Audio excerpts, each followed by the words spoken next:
Bonjour et bienvenue sur mon jardin dans les Landes. Alors aujourd'hui je vais vous montrer comment j'ai semé le persil qui est dans cette jardinière. Pour semer le persil dans une jardinière, c'est pas compliqué, il faut une jardinière, je l'ai remplie là déjà pré-remplie de terreau, c'est du terreau grossier. Et ce que je vais faire, c'est que sur le dessus, je vais tamiser du terreau pour que ce soit plus fin. Je vais vous expliquer pourquoi. Voilà, je vais tamiser un petit peu de terreau sur le dessus.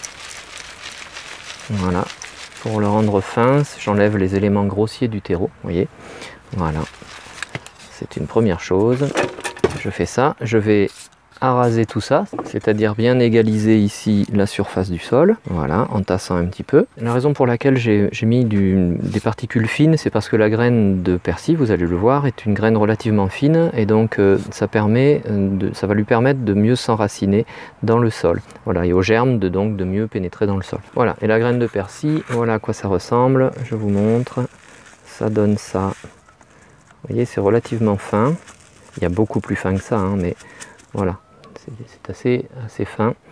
Et donc comme ça, on va pouvoir la disperser un peu partout dans la jardinière. Vous voyez ce que ça donne. Voilà. Et pour semer, alors je vais faire ce que l'on appelle un semis à la volée. Hein. Dans une jardinière, je pourrais faire en ligne aussi. C'est pas intéressant. Là, je vais essayer de mettre des graines un petit peu partout. En pleine terre, c'est la même chose. On peut faire un semis soit à la volée, soit en ligne.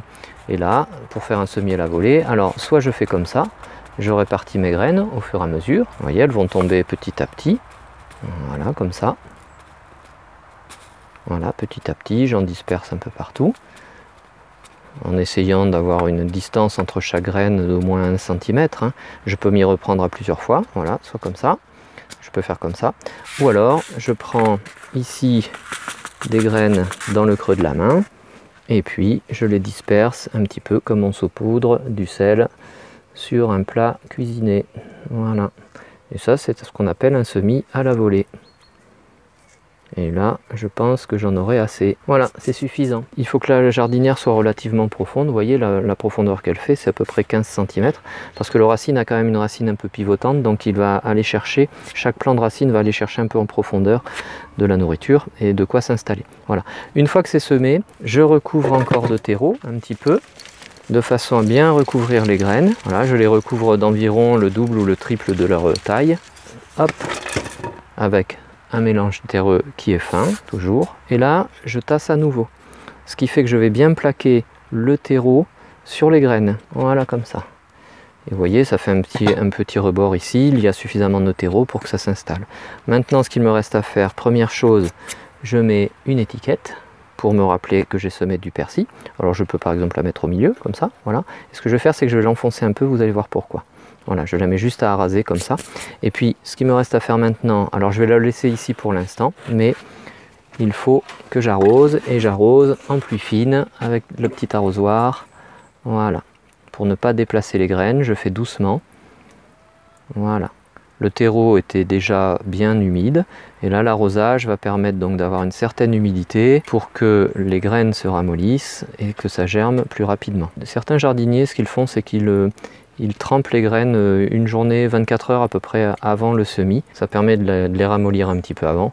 Moi je le fais pas et je vais vous montrer par contre ce que je fais derrière ça, derrière l'arrosage. Là c'est bien humide. Et avant de continuer, je voulais vous parler de ce livre qui s'appelle Chanvre et Cannabis. C'est un beau livre aux éditions Terre Vivante et Plume de Carotte. Et ce livre il s'adresse en fait à tous les curieux, les savants, les détendus, les historiens, les cuisiniers, les jardiniers en herbe. Et surtout, en fait, il ne fait, loin de là, il ne fait pas l'apologie de la drogue, du chanvre, enfin du cannabis, la drogue.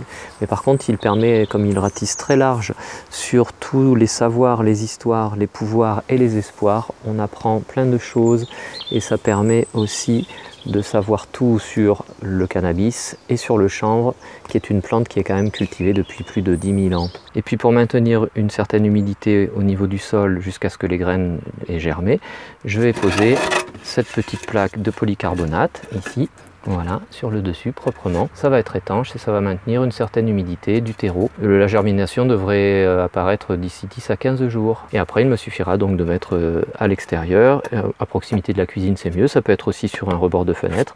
On met ça où on veut, sur un balcon ou sur une terrasse. Vous pourrez retrouver ce livre demain lundi sur mon compte Instagram BookJardinsta.